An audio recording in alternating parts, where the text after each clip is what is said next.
Farmers and ranchers preparing ahead of the storm as much as they can right now, many worried about calves.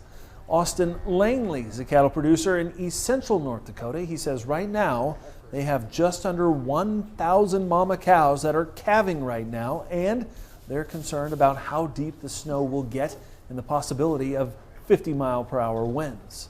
What I have my stomach turning in knots about is the whole next week with below 30 in the low teens for this coming weekend too.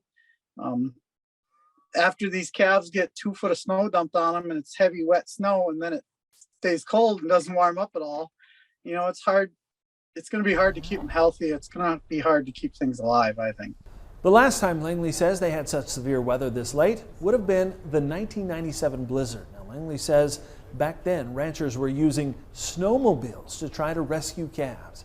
He says he has a couple of friends who are grain farmers coming to help him battle the blizzard this week, since they don't have any field work and planting won't be happening with this winter storm.